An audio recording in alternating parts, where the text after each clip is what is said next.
Oh no, did you? Oh, Ladies and gentlemen, boys and girls, children of all ages, welcome to the greatest show on earth. My name is Chris, aka Mr. Carol Science. This wonderful young man to my, I don't know, I guess is the right for you guys, is Aaron, aka the Handy Outdoor Nerd. Thank you everybody for joining us tonight for this week's show of the AC Show. We are joined by a wonderful special guest, the one, the only, the man, the myth, the legend. Mr. Nobody Joe knows who I am. Nobody knows who I am. It's fine. No, I'm Joe. I'm the 3D printing professor. And we are so ecstatic to have you here. Thank you so much for joining us. We're very, very excited for you to be here today. So thank you. Aaron, are you playing with the green screen too? I am. Would you like to see? Look at you. And mine's a green screen too, because why would I ever have my counter be that messy? You know, this is right. So funny story. This right behind me, I went to Walmart. All right. Cost me $5.25. Yep. It's not expensive to get started with a green screen. Although, you know, there is advantages to getting a good one. This one I'm going to have to take down and re-sew because all the little grommets that I popped in it are starting to fray. But you can't see it on camera. Looks fine. We can fake it all day long. Yeah, so you can see whenever I turn off my seams, but this, I just got it today. And, it's frayed on the edges, and I've got them kind of out of sight. If I were to pull this one over, this is the good edge, but they're frayed here, so I'm going to kind of fix all that up. But right now, nothing more compelling than talking about the peek behind the curtain for people. Oh yeah, I thoroughly enjoy it. Well, Brian Vines is in the chat. Hey, Brian, good to see you, man. Brian, what is up, man? How you doing? How was that workout, Brian? I got a notification like a little bit ago. There's also some Black Sabbath going woo, which is appropriate. He's very excited, which who wouldn't be very excited, because we have an incredible show lined up today. It's going to be amazing. I'm so excited. I maybe drank half a Monster Energy drink, and I'm a little bit riled up right now. So this might be a little interesting. It's going to be pretty awesome. So just to let you guys know what is on the horizon, we are going to be talking about cool prints, just like always. We have a few interesting things to show off to you guys. We're going to talk about an incredible, very, very popular Kickstarter campaign that has been going on for a little while now. Is that Mia's Kickstarter campaign? It's amazing.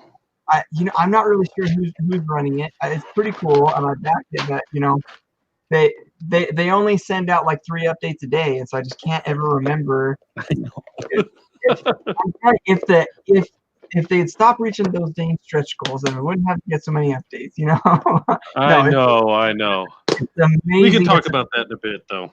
We absolutely. And then we are indeed going to be talking about some different types of filaments, some different brands of filaments that you can purchase. What is the best filaments for you to purchase, and where can you find good filaments at good prices? Because there's a misconception about cheap filaments being bad, and today I hopefully am gonna help to clear some misconceptions up.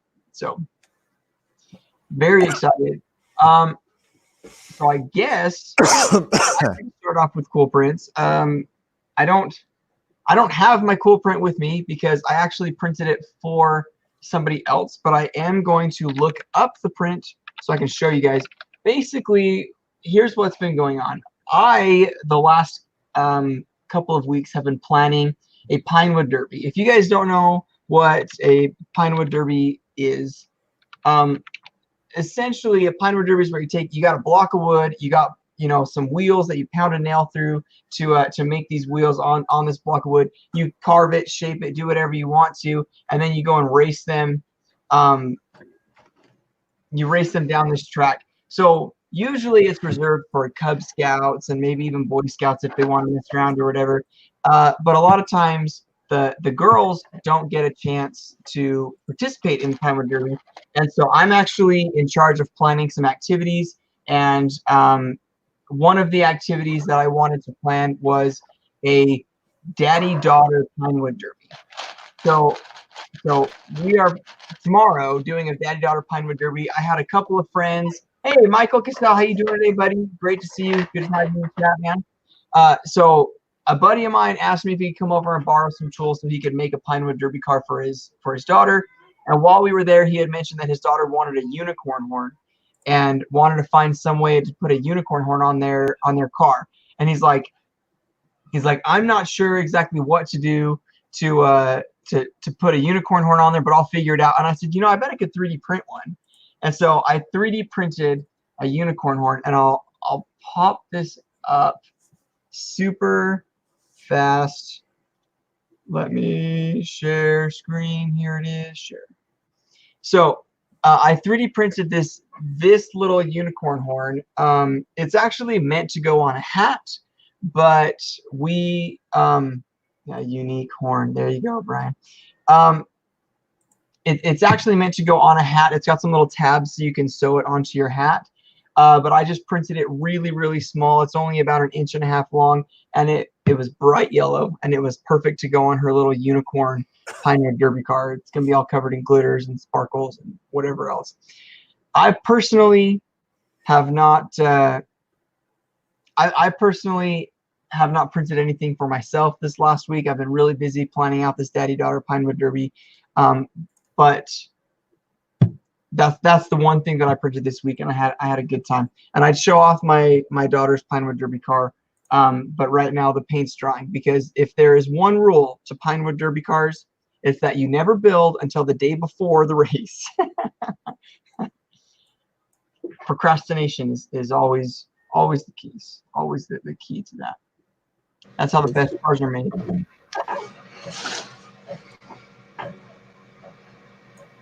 William, how you doing today? Ivy, great to see you. Thanks for joining.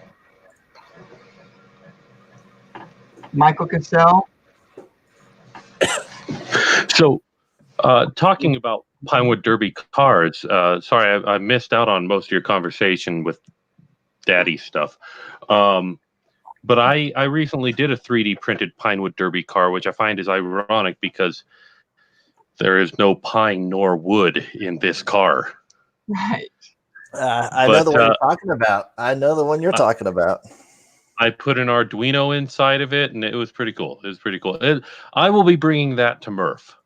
So, if I wish I could go, I really wish I could. I got so many other trips planned. I'm not able to. That's my dream. Next year, I'm gonna go to do some actual meet. I want to meet some of these people that I know that I don't. That's really what Murph is about. It's the nerd mecca, Yeah. Although one might say, I mean, I'm going to go see BattleBots filmed live, and so I've been told that's the nerd Olympics. That's what it was described as to me. Yeah, it really, really is. Oh, Brian wants to know, Joe, if you sell that in kit form. Yeah.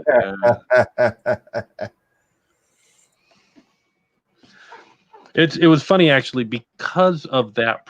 Whenever you do a project like that, I anyways end up researching the subject, and so I researched the original Knight Rider show and stuff like that, and I learned so many cool things. There was an episode where they had an evil version of Kit named Carr. Yep. Karr. And when I heard, they have clips of this online, and when you hear those clips, Carr has got a much deeper and much more sinister voice. But when I heard it, I'm like going, that's a little bit familiar. I kind of know that voice. And I looked it up, and it was what's his name? Peter Cullen. It was the guy who did Optimus Prime. Oh, nice. It was Optimus Prime's voice, but then I discovered that Kit's voice, that prissy little Michael. Kit is Mr. Feeney. Yeah, it's R2D or C3PO, isn't it? No. So Mr. Feeney is from Boy Meets World. From Boy Meets World. Oh, is it? Well, I gotta look it up here. Yeah, you're probably right. He was also in one of the Blue Lagoons. One of the I think it was Return to the Blue Lagoon. Yeah, I forget the guy. Forget the guy's name. Anthony Daniels is what? Anthony Daniels. That's C3PO. Yeah. Well, that's what Brian's saying. Well, yeah, Brian's saying that is C3PO, but Anthony Daniels is C3PO. But we're trying to figure out who does. There we go. The voice of Kit from Knight Rider. Here we go. Google Foo real quick. Yeah. William Daniels. William Daniels. Oh my goodness, who is that? That's Mr. Feeney from Boy Meets World. You watch Boy Meets World, Joe? Okay. I think I was too old for it when it came out. Oh, you're never too old for Boy Meets World, man. That's a classic. Let's see it. Let's see if I can find a good picture of William. Oh, I got him right here. He looks like a knockoff Mr. Rogers. There you go. Discount. No, well, that's he's much older now. I've got a younger version of it. Well, yeah, but I'm trying to get that's the Feeney that I know and love. Yep. Mm-hmm. That's the Feeney that I know and love. What? And here is probably what it looked like during Knight Rider. Yeah, yes. Probably. Because that's pretty much what he looked like during the Blue Lagoon movie. All right, so let's see. Share on my screen.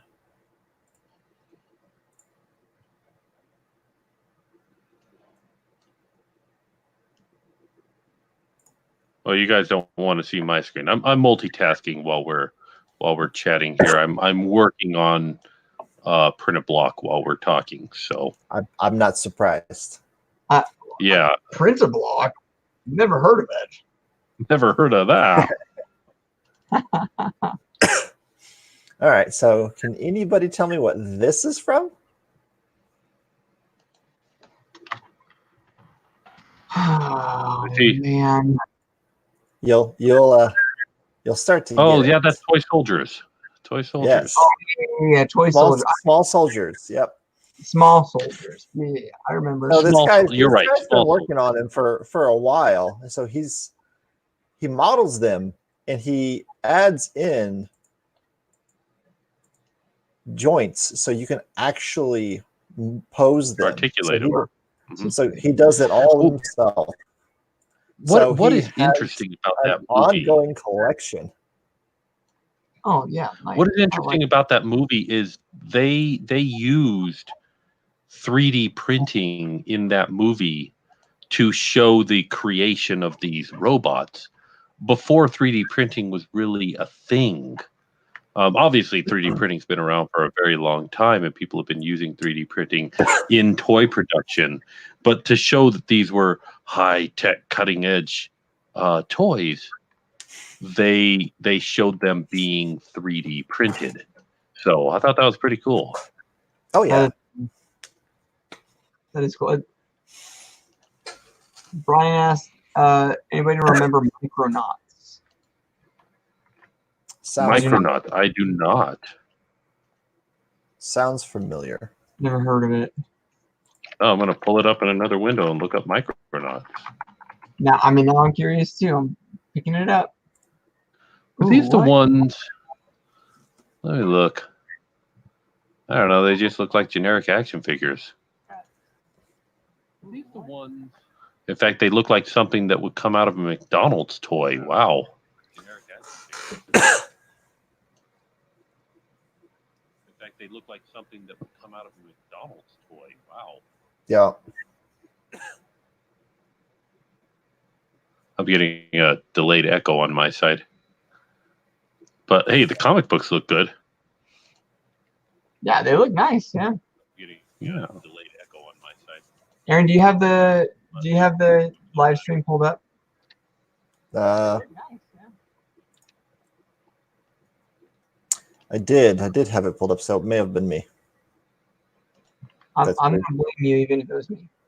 I'm gonna blame you. It's not that I don't enjoy hearing my voice. It's just I don't. You do have quite the dulcet tone. Yes, thank you.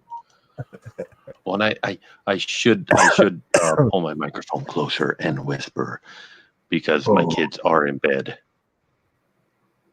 What do they call that? The ASMR. ASMR, hashtag ASMR. There you go. Yeah. Ryan said that they were little action figures from the 1970s. Yep. Oh, we could. Wow, 1970s. That explains why they kind of look a little bit crap. Why they look a little bit crap, as I said. Yeah.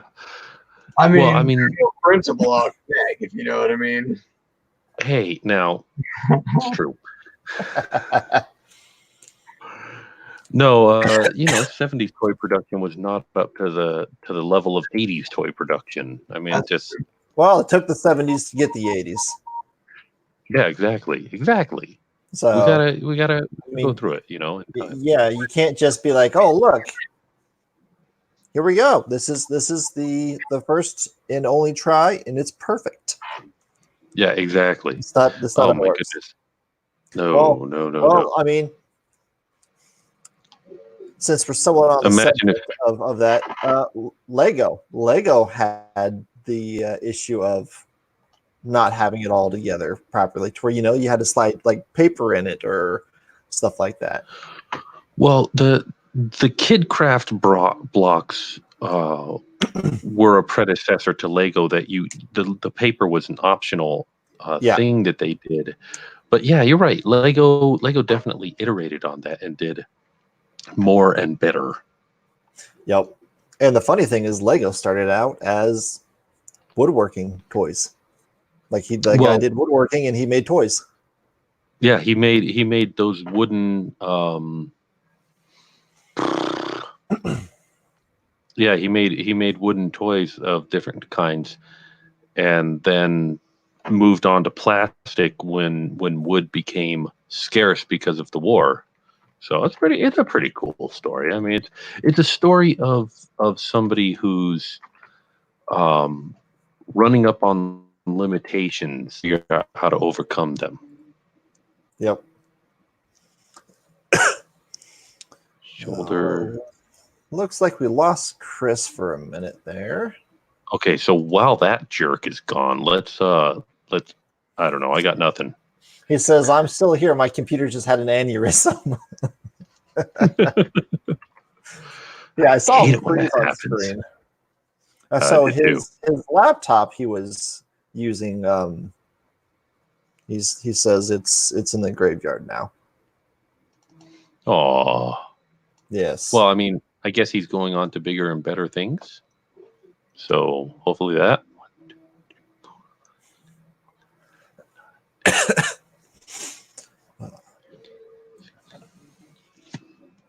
So we'll kind of. Oh. So I'm right now as we're talking. Yes. I'm trying to put together a pack of printed blocks. In fact, let's show my screen here real fast. I will share my screen and you can do with it as you please. Now that Chris is back, we can definitely do that. I'm back. I can do that. Aaron doesn't have control over that, so I'm glad that I was able to make it was like I just sat here until he comes back. So this is something that I've been putting together. The idea is,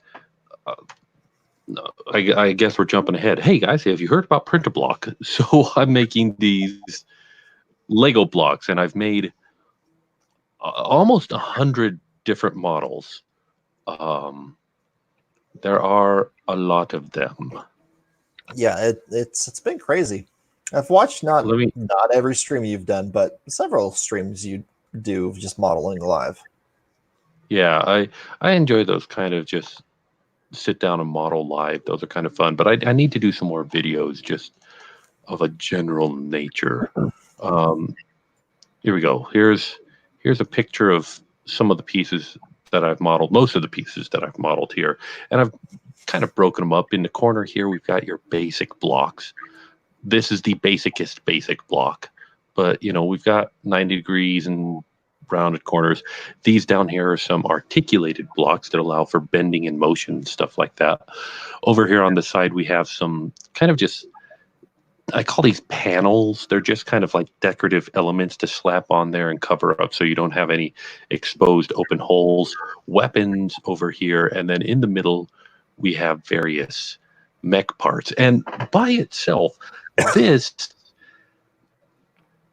like if I throw this at you, you're gonna go, okay, cool. What do I do? What do I print first? What do I work on? So that's what I've been working on this week, is coming up with some instructions. Okay, print 2 of these and 1 of these and 2 of these and 24 connectors to go between them.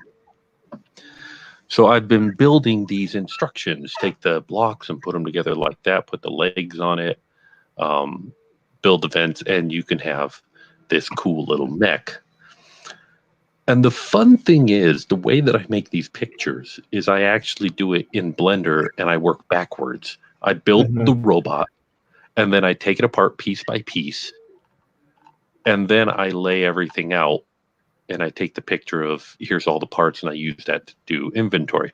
So right now I'm putting together a zip with just these files so that people can so I can send these out to people, because we've still got 10 days, a little over a week, maybe 9 days. Maybe we're at 9 days right now. And you know, I want to give it a chance for people to try them out a little bit, you know. So, and did I? No, I didn't send them to you guys. Did I? I think I sent them to. You sent the testing ones to us. That's right. I sent them to you guys. Have you had a chance to look at those early ones? The early ones, yes. Those are the ones I got printed, and then my printers are down right now, so I can't do anything. I got. I hate that. Look at that beast.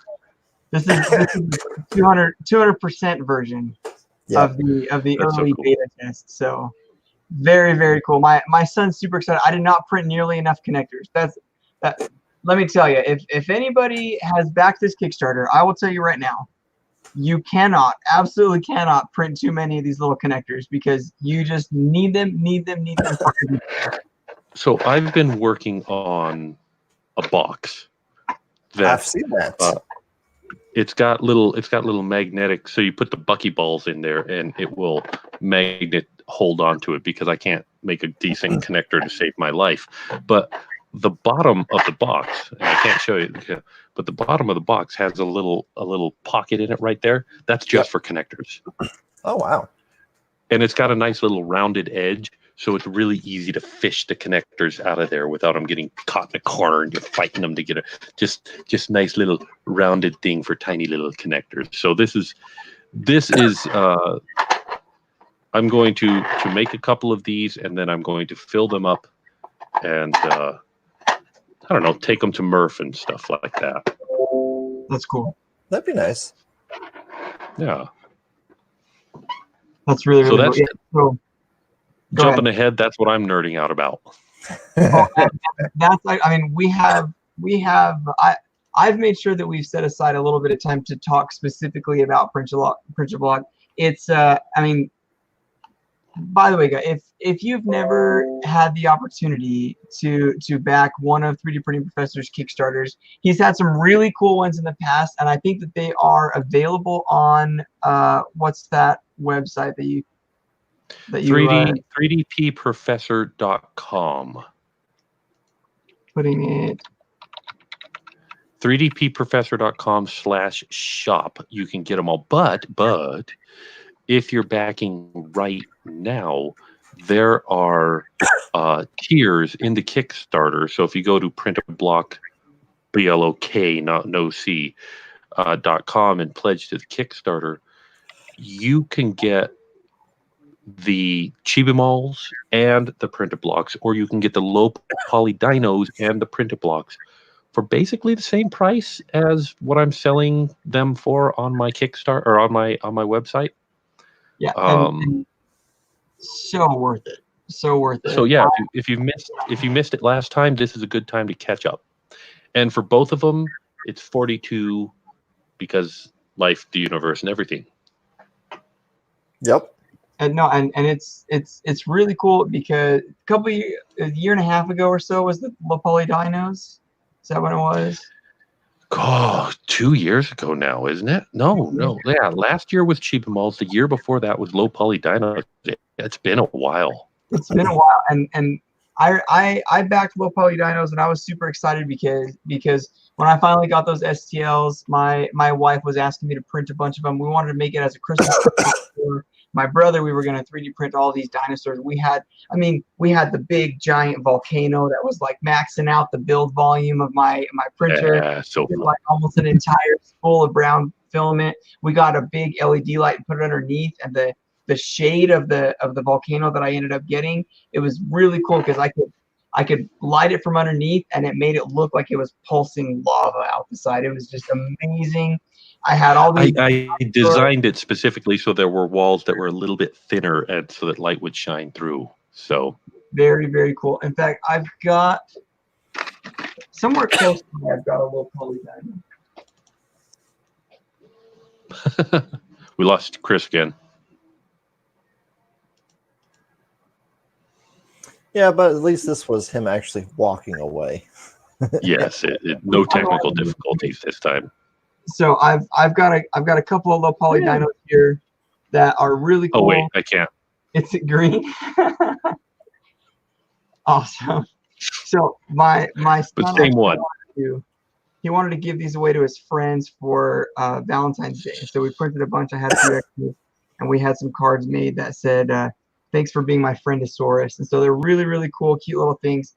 But yeah, honestly, they're my favorite Kickstarters because they're something that I can really get behind, and I can play with them and do whatever else. Well, I'll tell you, I mean, before low poly dinos, I was just giving away my models, and I was doing this for fun.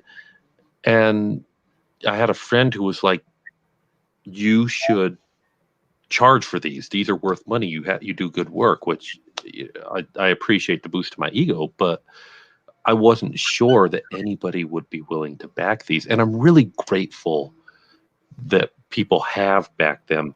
But every time I run one of these, somebody invariably contacts me and goes, "Seriously, Kickstarter? Is that the right?" But what people don't realize is this 30 days of focusing on one project means that I develop it. If I were just doing these for fun, if I were just doing these for me, you wouldn't have 80 low poly dinos. You'd have like 5. Would have never gotten to the Velociraptor because that one was hard, and I didn't want to do it. Hey JT, thanks for popping in. Hey, so these Kickstarters, I mean, they really are kickstarting this whole idea. Yeah, it's more than just a pre-order. This is a model-a-thon. This is me, and plus the money helps. It really helps me to make ends meet. It helps me to get out to Murph and things like that. I wouldn't be able to do these trips if it weren't for these Kickstarters. So yeah, I'm grateful that the community has accepted them. I feel like, hey. I think my shirt is perfect for this conversation right now. No, yes, indeed. The Kickstarters, they're so much fun, and the people in the community absolutely love them because they're great models. They're super awesome. And what I really love about it, I mean, people love these so much that I think you tweeted it out either yesterday or so that it's already 1,000% funded. Oh yeah, we're well over 1,000 at this point. Let me see. According to KickTrack, we're at 1,121% right now. But part of that is because I set a well, hello Ivy. Oh, hi, Ivy. Hi, Ivy. How you doing, Ivy? I like that Brian said his favorite of the low poly dinos was the articulated pterodactyl. That one was one of my favorite, and that one wasn't even. That was like a. I wasn't even going to do that one, but in the end, I kind of just did it on a lark and just kind of threw it in there. It wasn't even announced. In fact, I think I wasn't. I was planning on not releasing that one, and like I would maybe explore articulated dinos in the future, and then I accidentally just put it in the zip, and people love that one. I should maybe review or return and do articulated dinos. The idea that they print flat and then you pull them off the build plate and everything folds into place and it stands up and stuff like that. I think that'd be fun. You know, there's been a lot of really cool models lately that are like that. I think, was it last week that we featured the little R2D2?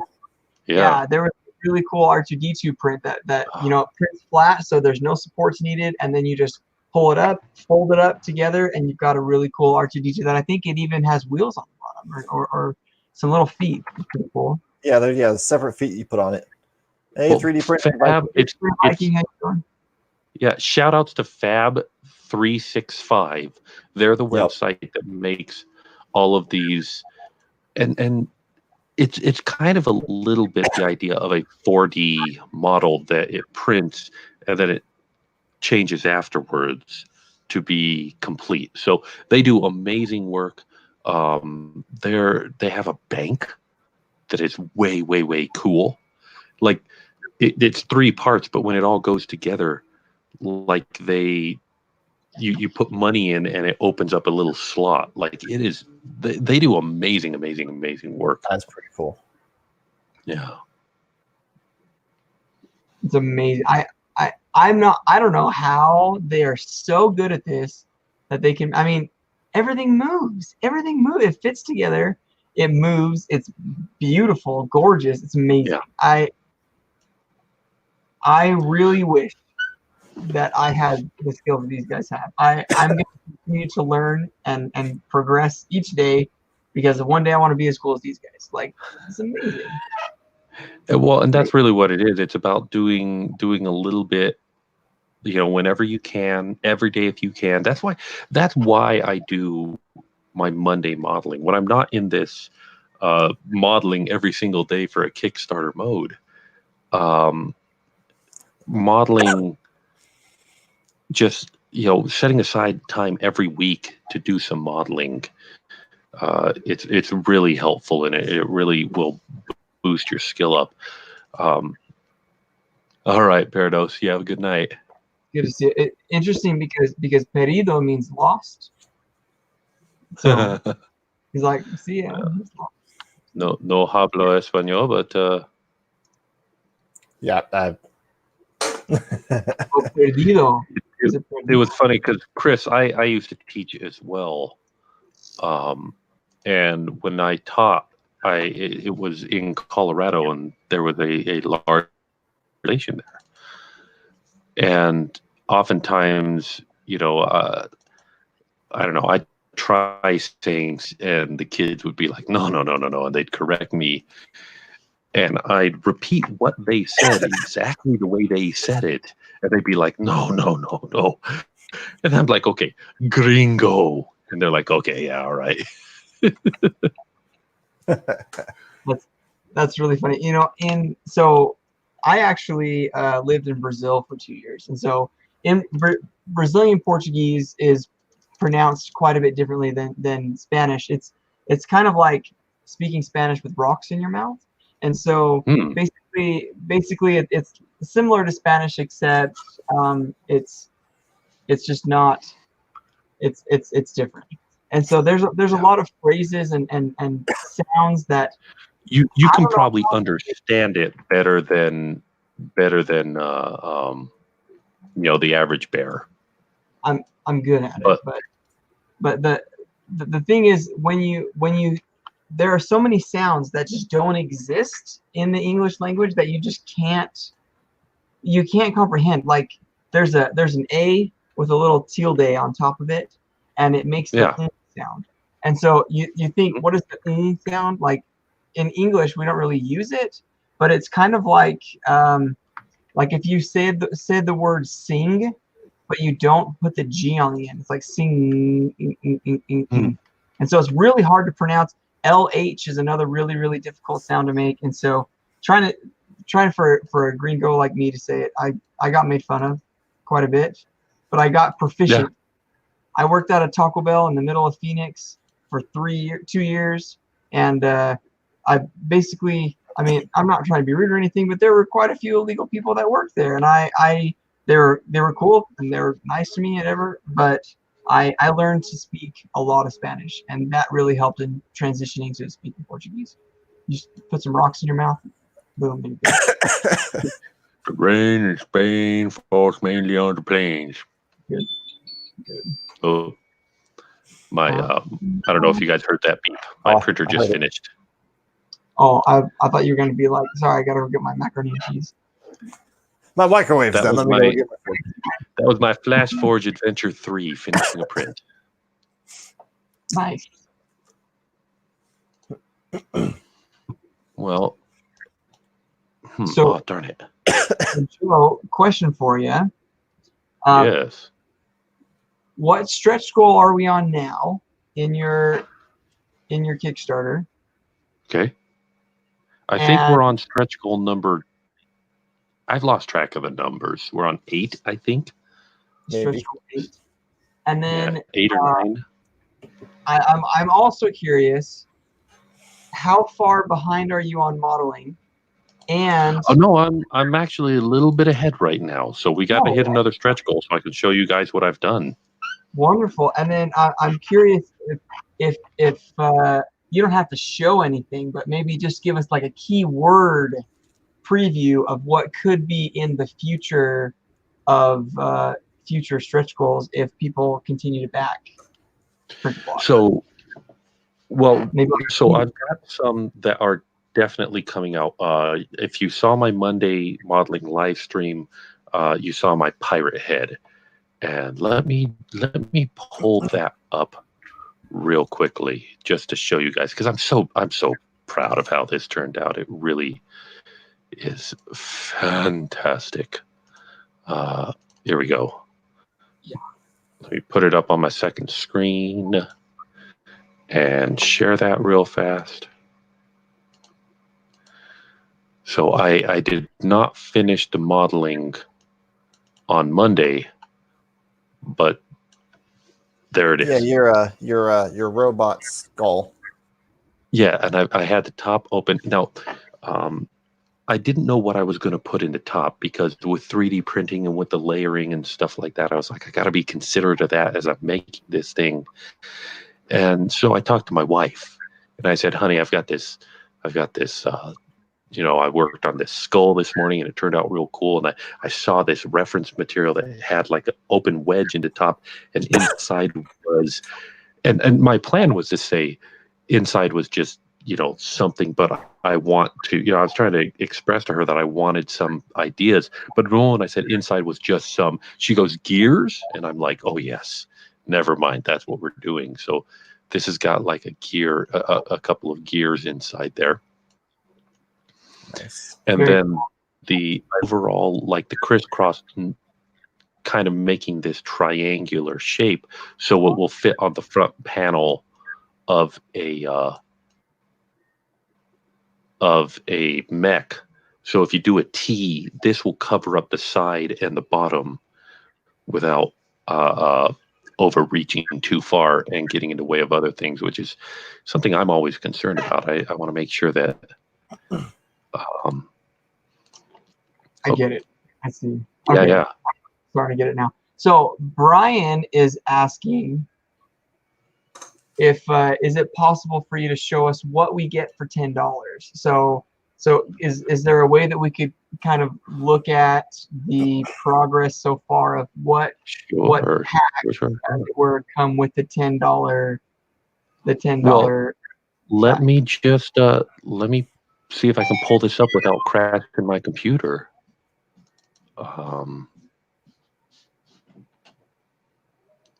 So right now, here we go. This is all of the models.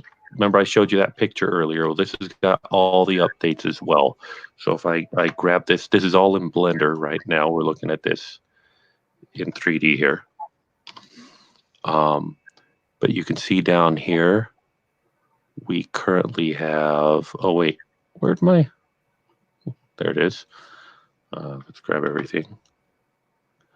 We're currently sitting at 97 unique models here that you can make. But that includes our pirate mech. There that is. That includes the cutlass, which is coming in as well. What else? What else is new that I'm working on that you guys are going to get? Oh, there is. These are new down here. So these panels have all been distressed and damaged so that you can make it look like your mech has battle damage. Nice. I love that. Isn't that so cool? You could like paint that with patina and stuff. Oh my gosh, you can make it look rusty. Yeah. That's very cool. I like and that. Then one that I just added today is these two. And let me pull up the look of these. So this piece actually has connectors on 8 sides. But in the middle, it's got room for a 608 bearing, and that slides on there. So this will spin around.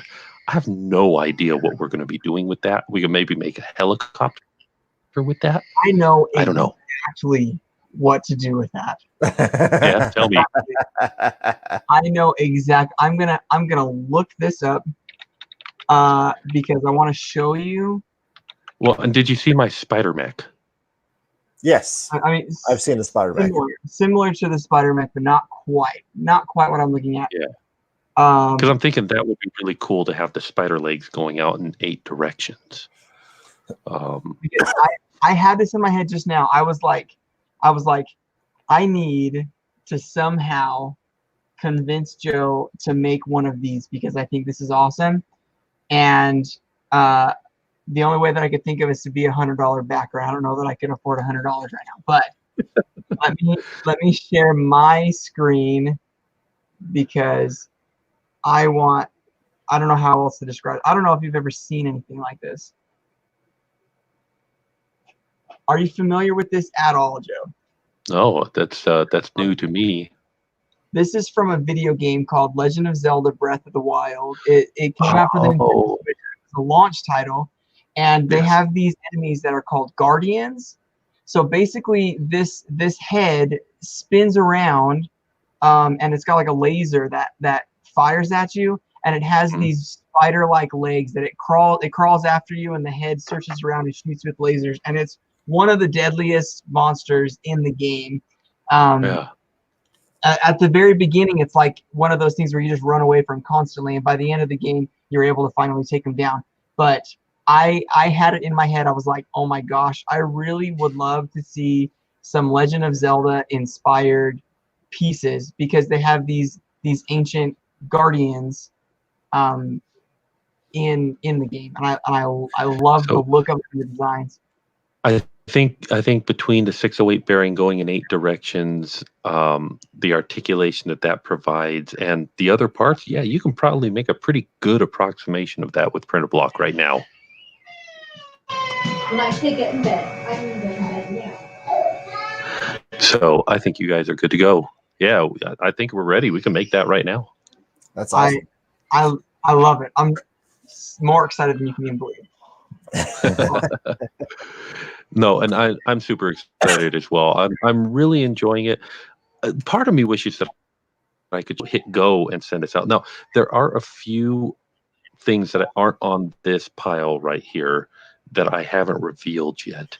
And since it's just you and me talking, I can tell you there may be some spaceship parts thrown in at the very end. Well, Not a lot. At the beginning of the Kickstarter, I remember before you posted the Kickstarter, when you were just coming up with some ideas, you had mentioned something about building customizable spaceship. It was originally intended to be spaceships, wasn't it? And then you decided to go with the mech theme instead. Exactly. Yeah, it was originally going to be spaceships, and so I made a couple of models that were spaceship models at that point. Oh, this is a new one. I forgot that I've got a new cannon, so that's cool. But yeah, it was originally going to be spaceships, and I decided to change to mechs. And I'm glad that I did, because mechs require so much more articulation. And so that forced me to come up with all these articulation blocks down here. Wait a second, what are you doing up there? Your articulation block, you belong down here. But yeah, mechs require massive amounts more articulation. Yeah. And so I had to address that earlier. And just like with low poly dinos, I liked that the demands of the project forced me to tackle the hard ones first. Now, I definitely I want to do another, in fact, or a print a block Kickstarter after this. In fact, I want to do 4 print a block Kickstarters in the end.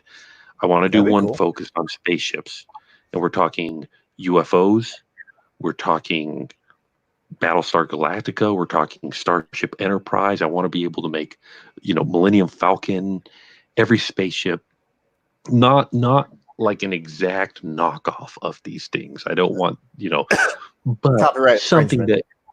that exactly. I don't want to say. Well, and just like with this, yes, we're making spider mechs, but I'm not making the Takayama mech from. But you could. I'm not making the Breath of the Wild Guardians, but you could, or something approximating it. And so it's what your imagination can do. Right, exactly. And in some ways I kind of have to not look specifically at this or that source material so I don't rip anybody off.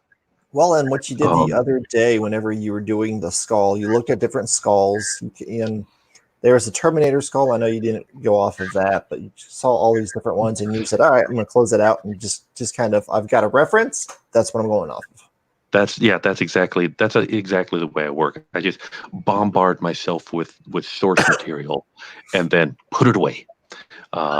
Takayama, thank you, Brian. Somehow I knew that Brian would know that. And yeah, Mech Warrior. Like here, let me pull up another one that I'm working on here. Joe, do you know who Andrew Price is? Andrew Price, is he the guy? The name is familiar. Blender Guru? Oh yeah. Yeah, and he even says that, if you keep looking at other people's stuff, you'll end up just copying them. In the end, you won't mean to, you just end up doing it. Yes, but let me be clear about this. If you say straight out that copying somebody else's work is bad, that you're not going to copy somebody else's work, then you are losing out on the opportunity to learn in ways that the great masters before us learned. Oh yeah, and you can copy, you can use it as a tool to learn something. Because to draw, that's what you do. You should absolutely copy other people's work and then put it away. But you should copy so that you can get as good as them so that you can surpass them. Okay, take a look at this mech here. Yeah. Anybody played Star Control or StarCraft? I've played it barely. This is an SCV. Okay. It's not exactly, but it pretty much is. Yeah. Can I ask a question? This is my Mech Warrior mech. Yep. Not exactly, but pretty much. Yeah. What's up, Chris? So one thing that this is just a little beta test. Let me see if I can. This is just a little beta test that the test files that I printed, and I really like these articulating moving pieces that it came with. But one thing that I noticed is that they're really, really loose, which is okay because it means that you can have some movable, posable things. But is there any thought about making it truly articulating where you can actually have it stop at specific locate to be posable? Does that make sense? Are there thoughts about that? Yes. In fact, I've thought that all I would need to do would be to put knobs in there. Yep, the little ridges. Here, let me. Yeah. Okay. So the way that it works right now, let me go off to the side here, and let me use Blender's draw tool. So the way it works right now is these two parts print like this. Just slice of it. Okay, they print like this with a. Hold on, why am I doing it like this? I have a pen. I've got a perfect reference for you, Joe. I've got a perfect reference. I've got a perfect reference for you. This is a little bit different, but it's same.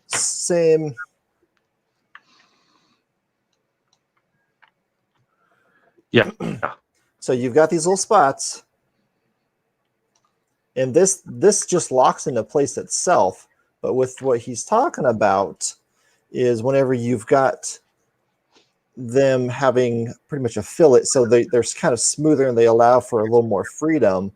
You get them on a lot of different things, but it allows you to pose in different angles without. Now, those ones were printed separately so they could have all kinds of tolerances and not worry about it.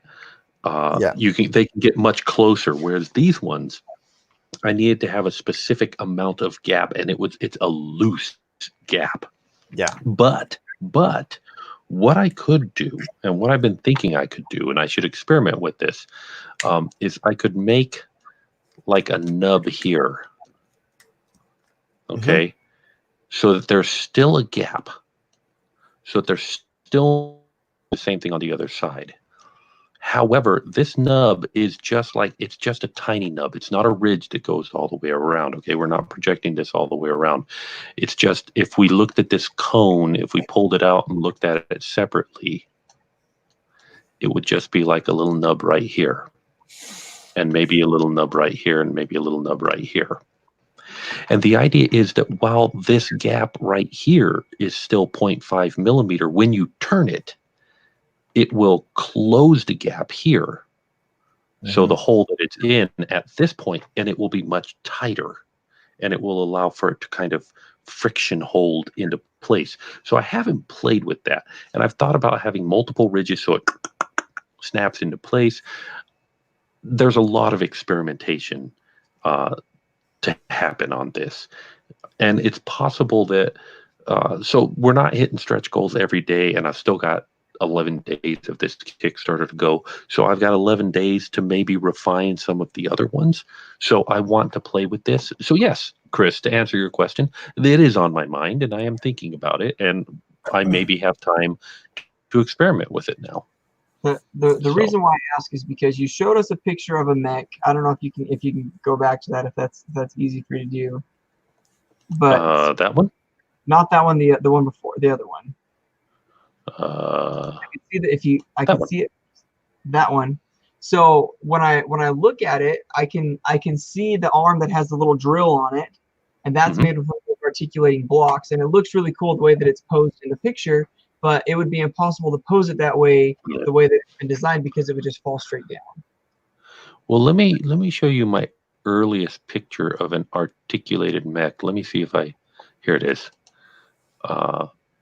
So I have this articulated mech, and you see how I've got the arm bent up like that. Right. Yep. Okay, there's two ways to accomplish that. One, you stick a little blue tack in the hinge, and that holds it in place. Right. And two, and what I did was you hold it up in this pose with a pen, and then you Photoshop out the pen.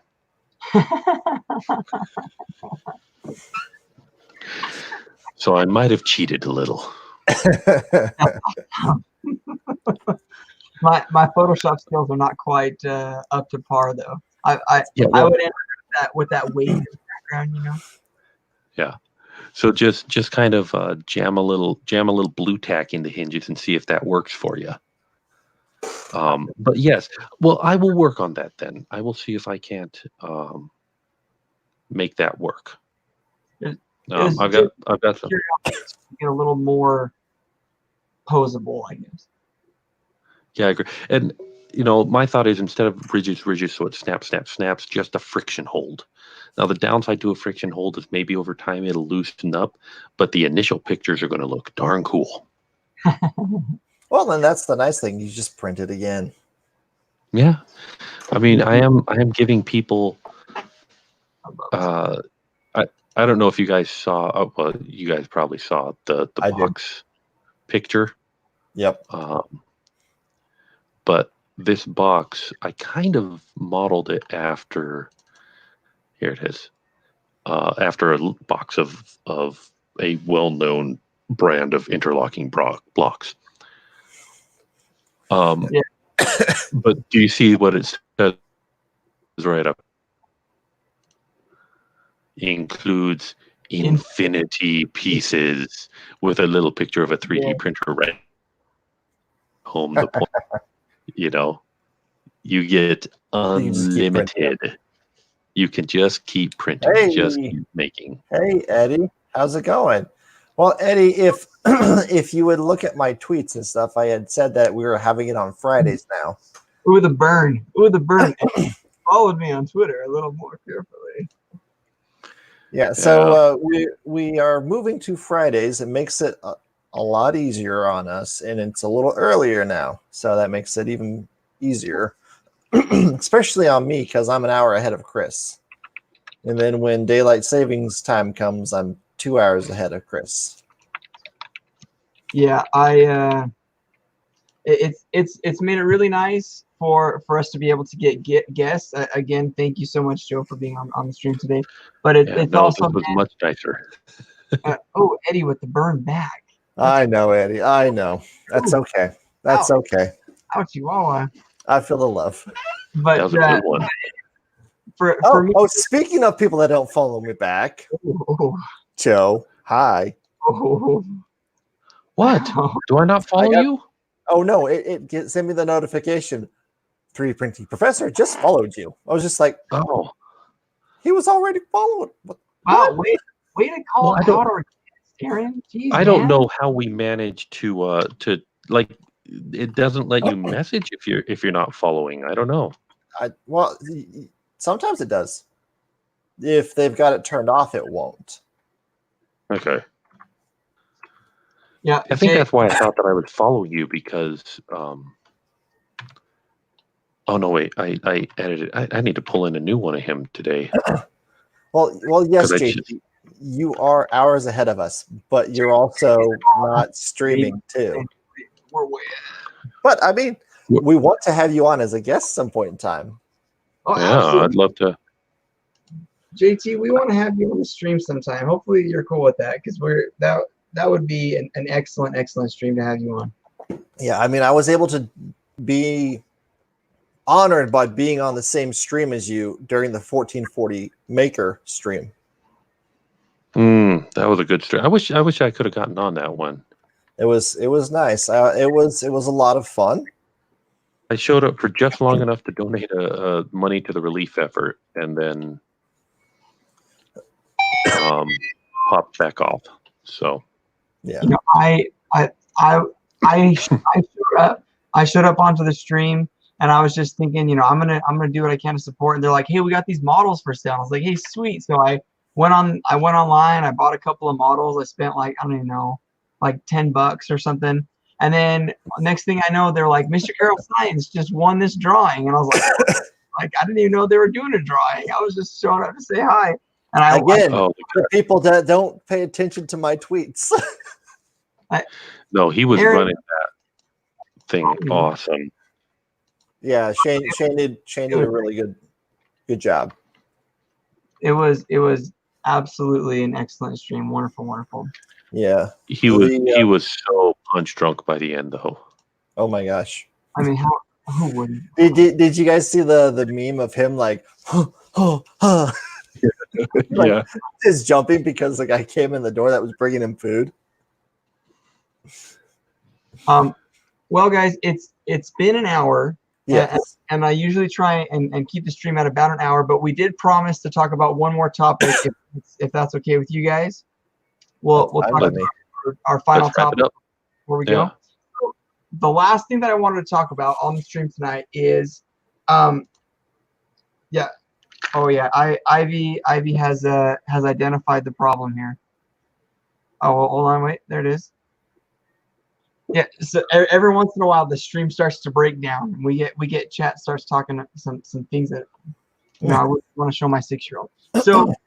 So what I want to talk about is some filament, different types of filament, because me personally, when I first started getting into 3D printing, I was always looking for the cheapest filament I could find for me, and everything was the same. Everything was exactly the same. I didn't really know what I was looking for. In fact, a few months ago, I sent out a tweet that I was just basically asking, what is a good filament? What makes a filament good? Does it have to cost, $60, $70 a roll for it to be a good filament? And what is it that makes those filaments so much better than any other filament?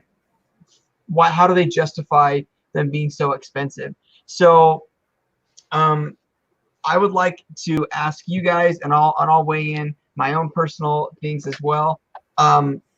Number one, what makes a filament a good filament? And does a filament have to be expensive to have to be a good quality filament to purchase? What is it that you look for in a filament when you buy? Aaron, you go first.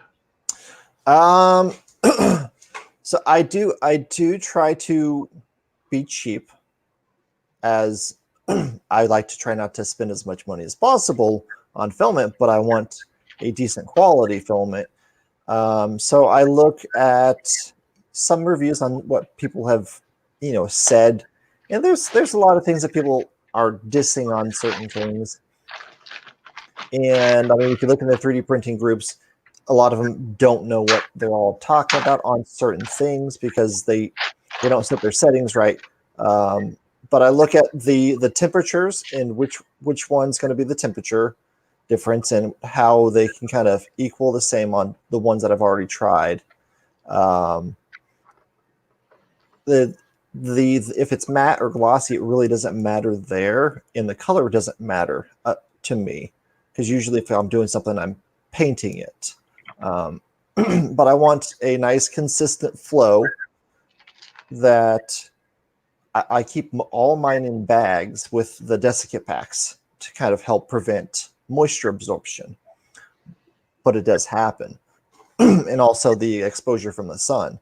I would actually like to see someone do a test with multiple different filaments, exposure to the sun, in the pack, out of the pack, exposure to the air, in the pack, out of the pack, all that, the same thing, just like a big, huge test. But I mean, I try to find different ones that would be a decent quality and that I can recommend that people can get as a good price for someone that's starting off. And one that I've found is Ziltac, actually. They actually are fantastic so far of what I've printed. I've also used recently the Amazon Basics. Amazon Basics are fairly decent ones if they're in stock. And there is Overture. Overture does a decent job. I have had issues with their filament, and I want to say it's the filament. It could have been the printer, but the Mandalorian ship that I printed, it had under extrusion, so it could have been that it absorbed too much moisture or something. But it was a brand new roll, so. But I look for consistency in the filament as it comes out in layers and how it adheres. So my answer to that question, if you had asked me a month ago, would be different than it is now. I've had some experiences these past months that's kind of changed my thought. A month ago, I would have told you, man, it doesn't really matter. Most filaments are about the same. It is frustrating when you run across bad filament. Yeah. Because you don't know that it's bad filament.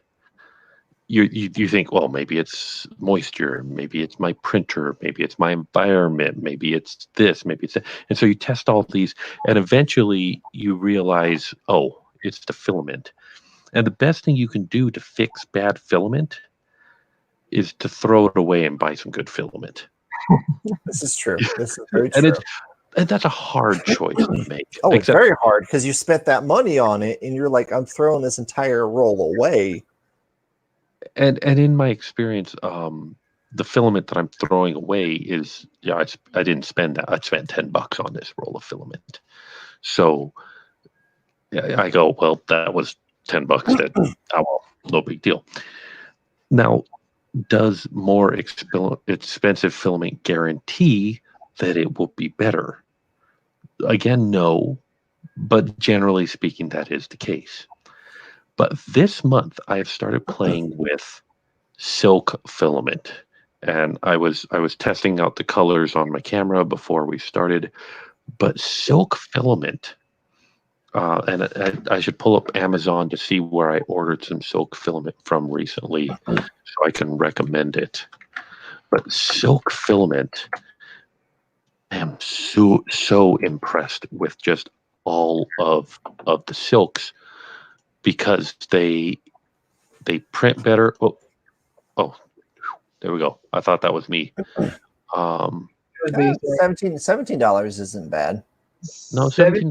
Although for some silk filament is an incredible deal. Is an incredible deal. It really is. Silk filament adheres to itself better. Its layer bonding is stronger. Its color is gorgeous. Its layer bonding is stronger. Did I hear you just say that? Yes, yes. I've heard the opposite. Oh yeah. And guys, don't forget that Eddie Moser, I don't know where this guy gets his connections from. Eddie, you're gonna have to hook me up sometime. Eddie's awesome. That's where he gets it from. Eddie has a discount code on at ziltech.com. You put in code Eddie Moser, you get 15% off anything you buy there. And it's awesome. I've used that code before, and I've gotten some super nice silk filaments for under $20. With shipping and handling included, everything. And so it's really, really cool. I've not had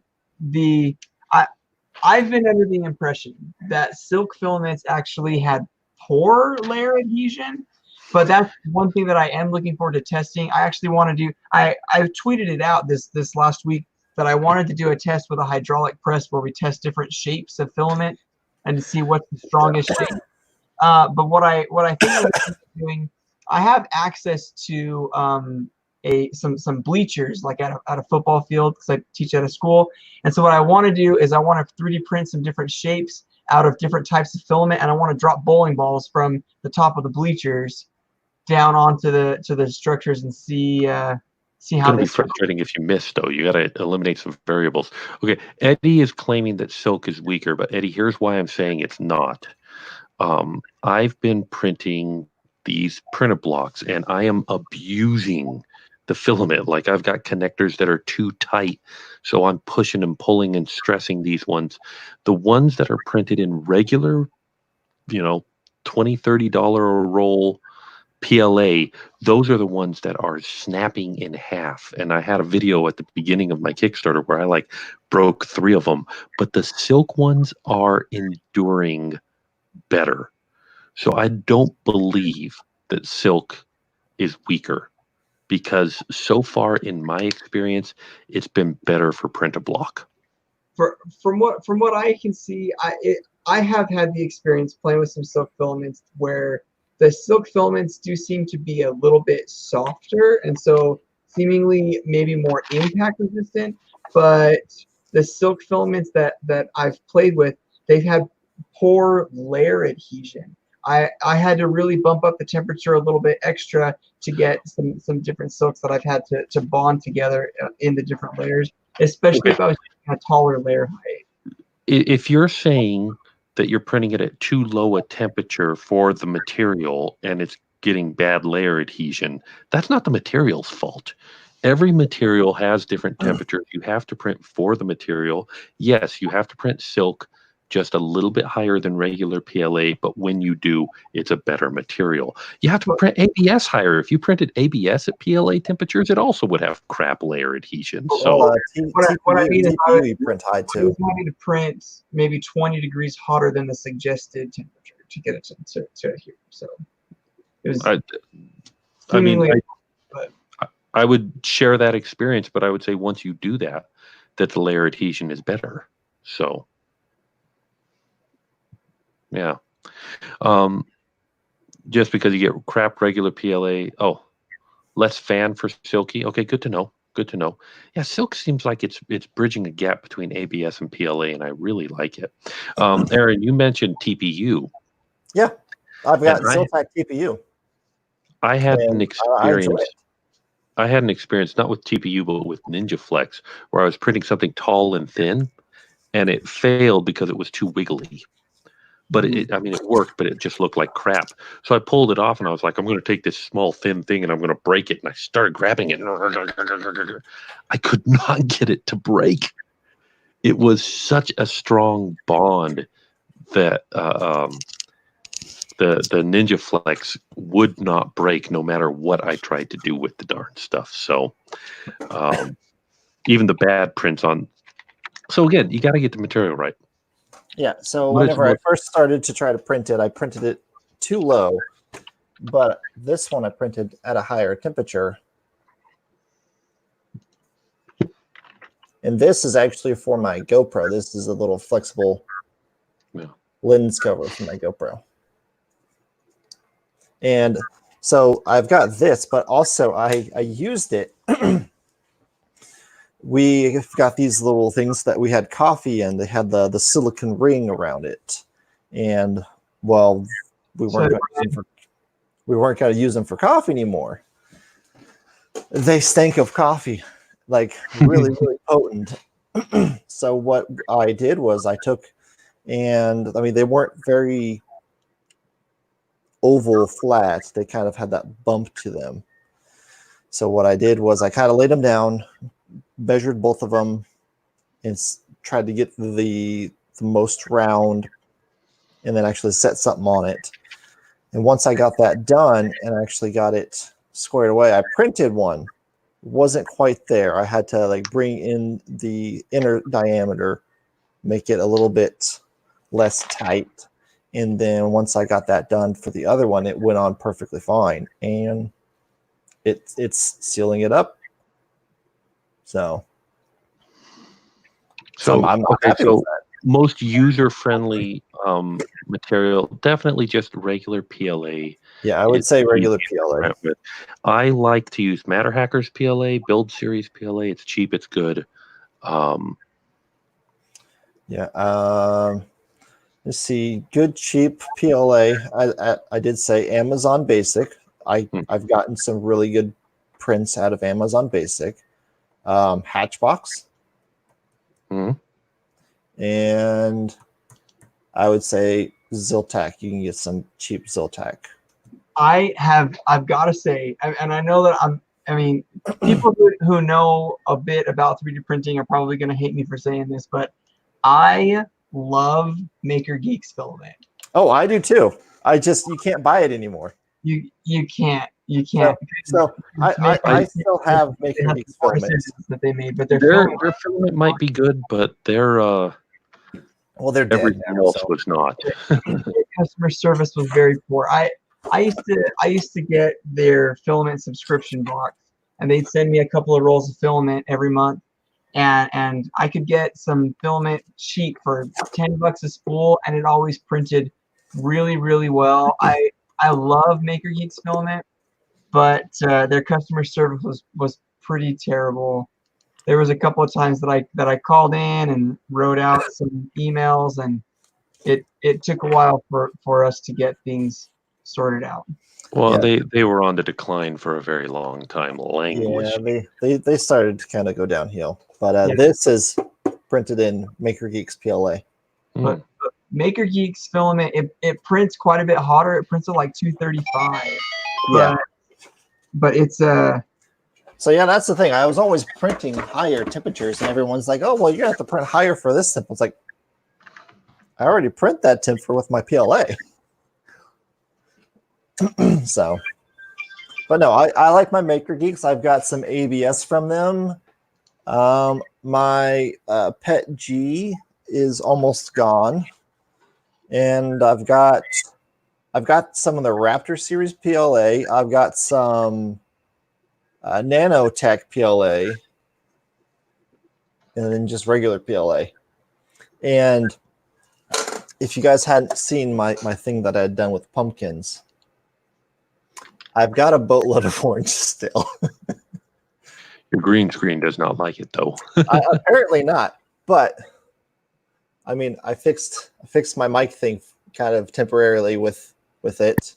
Mhm. My key detect came with orange, so so people would think that I really enjoy orange, but I've got a lot of it that I printed pumpkins. So for me, 3D printing filament. I personally have never purchased what I would consider to be an expensive roll of filament. I've never paid more than $25 for a spool of filament. And that's not because I have anything against it. It's just because that I can't justify to my wife spending that much money on filament that I can get for cheaper. So for her, it's just like, if you can buy it cheaper, then why wouldn't you? That was the nice thing about Maker Geeks PLAs. I could get 2 spools of filament for under $25. I was just like, hey, the spools that I'd gotten, I've also got food safe filament from them. I've got a couple of spools of that. So what I had done was I had ordered some food safe and all these other ones, and I had ordered this cheap filament of like all these particle ones that is kind of stuff just reused, kind of pieces put together. I didn't get that. I got the Raptor series PLA for it, which was kind of funny. Yeah. So for me, I have not personally purchased a really expensive roll of filament. It's kind of one of those, like, one day I'll experiment with that. But filament that's expensive, I feel like I wouldn't want to print anything with it because I wouldn't want to waste it because it'd be too expensive. So Yeah. That's always the conundrum that I have. I'm not great at that kind of stuff. But as far as the filaments that I purchase, like whenever I'm looking for a filament to buy, if I'm looking for a specific color or something like that, I'll basically go to a couple of different brands. Mostly I'll go to AMZ 3D, because you can get their stuff on Amazon for, I don't know, about 17, 18 bucks a spool. I'll go with Ziltech because Eddie's got that super cool discount code and I can get it for under 20 bucks a spool. And I've actually got a hookup. So if anybody's in the Springfield area watching this, there's a guy down in Nixa that I got it for, and I get it for like $12 a spool. So, well, guys, 3D TD has a pretty good question there, but I'm turning into a pumpkin quickly. Yeah. Okay. I promised you we're going to finish it up, and it's been 20 minutes. So yeah, let's answer his question, and then I've got something for everybody else, and then we will wrap it up completely. So, I want to pull up his question again, Chris. Oh yeah. Okay, tough question for you guys. How much do you think you have to spend on this hobby? Or have spent on this hobby? Yeah. I haven't spent that much because I buy cheap printers. Maybe that's my fault, but I've probably spent $1,500 more, maybe closer to 2,000. And over how long? It's almost 5 years, about 5 years. So that's not much. And so really, it's not that much. But I've bought a lot of filament. bought 4 printers, and that includes, I bought a printer and then I sold it to someone else, and I bought printers and I've spent money fixing them up or changing some things that didn't work so well at them. So but I've gained so much experience from this. I've learned how to model some things on my own. I've got that sensation of being able to think of something, create it, and then actually have a physical part in my hands. This was in my brain, and I was able to solve that problem using the design and engineering process. So to me, I mean, even if I had spent $10,000, it probably would have been worth it. My dad used to be in a wheelchair. He was in a wheelchair for 6 years, not able to walk. He has a lot of foot problems. He's diabetic. He has neuropathy in his feet. Can't feel anything from the shin down. Just can't feel anything at all. He broke his foot. Didn't know about it for 2 weeks. He walked around on a shattered foot. Had no idea. He ended up almost losing his leg at the time because it got so infected. Huge mess. Then he was in a wheelchair for 6 years. And one of the things that I printed with my 3D printer was my mom would have to take him to all of his doctor's appointments. So she would push him in the wheelchair, but in order for him to get up out of the wheelchair to move, he had to use a walker. And so my mom, because it's just my parents at home, she would have to carry the walker and push the wheelchair at the same time, or my dad would have to hold the walker out in front of him while my mom pushed the wheelchair, and it was just really inconvenient. So I printed a clip that hooked onto the back of the wheelchair that my mom could just hang the walker on the back of the wheelchair. And then I had these little guardrails that kept the walker from swinging into the wheels while she pushed it. And so I was able to come up with this idea in my brain, 3D print it. I put it on my dad's wheelchair, and he used it for a couple of years before he finally had a surgery that finally took. His foot is much better now, and now he's walking. All he uses is a cane. And so it's one of those like really cool. Like for me, even if I had spent $10,000, $15,000, the experience of being able to learn how to model something, solve a real problem that I had, and improve my own parents' life because of it, I mean, it's worth any amount of money to be able to do that, honestly. Absolutely. I agree with Eddie Moser. That is very awesome. Mm-hmm. Yeah, I've not spent a lot. I've got 2 printers for free. Well, technically 3. I've got a printer bot right here. And then I spent $120 on my Key Tech. I mean, it also depends on what you got to replace for it. But I say no more than 1,000, 1,500. The short answer is I think I'm net positive. I think the 3D printing has made me more money than I've spent on it. In fact, I know I'm net positive. Yeah. So for an entrepreneur, a 3D printer is a boon. For an entrepreneur who is motivated either internally or externally to have this hobby pay for itself, it is absolutely possible to have this hobby pay for itself. Yep. Probably wasn't true 30 years ago, wasn't true 20 years ago, is absolutely true now. Yes, it is. Yeah. It really does kind of pay for itself. To me, it's as useful as having a regular paper printer, LaserJet, whatever. That, I mean, everyone's got a printer at their house to connect to their computer, and to me, it's just as valuable, if not more valuable. I use it all the time. Yeah. For anything. Later, JT. Have a good one. Yeah, we'll see you later, JT. Good to see you, man. Thanks. All right. All right. I'll get with Twitter about being on the show sometime. Yeah. Oh yeah, we'll definitely hit him up. All So, right, what's up, Aaron? Because I got some kids. Oh yeah, I like this new time a lot.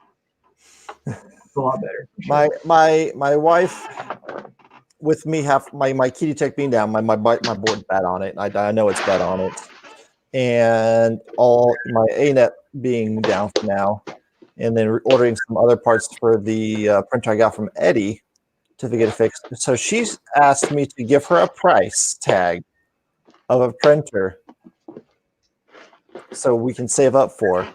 So what printer should I say? Okay.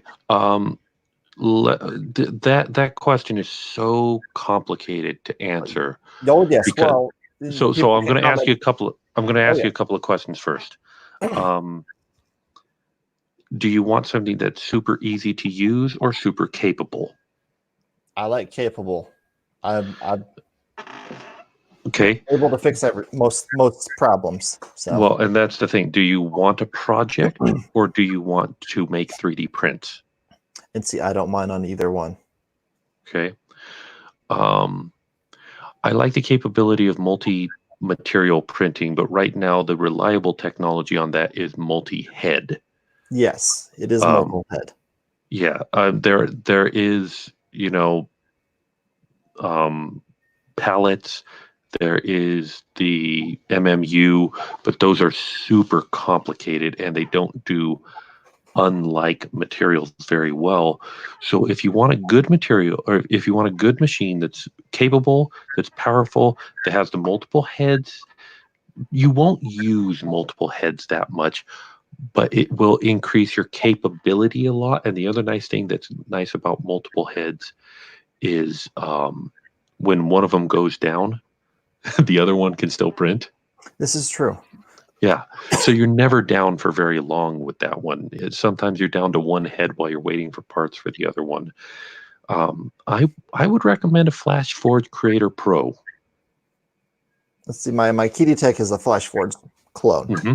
So, if you were an organization, if you were a company, if you had a lot of money to spend on it, and you're going to get a lot of use out of the machine, I would recommend a Raise N2 Pro. But those are about $6,000. Well, $3,000, $6,000 for the one that can print a small child. But it can print a small child. Yeah. Those are expensive. They are, but they're worth every penny. We have one at the Makerspace. Oh no, I know. Yeah, I've seen it. Eddie is recommending. I use their slicer, so. Yep. Eddie is recommending the Rail Core. I have heard good things about the Rail Core, but I've also heard that it is a project. It's very experimental, and if you're down for experimental, yeah, and I agree. Eddie also says if it were IDEX, if it were multiple headed, it would be almost perfect. But rail cores do have the ones with the interchangeable heads, which I believe is the future of this technology. It's moving frustratingly slow in that direction, but I want to see that happen more because I think that it's more than just multiple materials that we're going to get out of being able to do that. But I should really make a video about what I think we need to do about that technology. So, but yeah, so I don't want everyone to, but if people want to go out onto Twitter, just do hashtag #A_C show and let me know what you think. Yeah, absolutely. That's one thing that we like to look for throughout the week. We kind of check the hashtag #A_C show. If you guys get a chance, if you see something really cool that you like or something that you've printed that you want featured on the show, make sure you leave that hashtag. We'll check it out on Twitter. And if we like what you've left, then we will feature it on the show next week, which will, by the way, be on Aaron's channel. Next week will be on his channel. Hopefully same bat time, same bat network, because I think today worked out as a really good time. Oh, yeah. I agree. But I support it. I'm also turning into a pumpkin. I'm getting exhausted. It's been a long day, and I think it's time for me to go to bed. So. All right. So thank you, everybody, for joining us. We greatly appreciate you showing up for the new time and the new day. So from Missouri, thank you. Yeah. This is Chris, I guess, signing off from Arizona. And from Southern Utah over here. So. Yeah, so everybody take care. Have a good night, and we'll catch you next week. Yeah, thank you guys for joining the stream. We'll see you next week. Have a great and wonderful weekend. Yeah.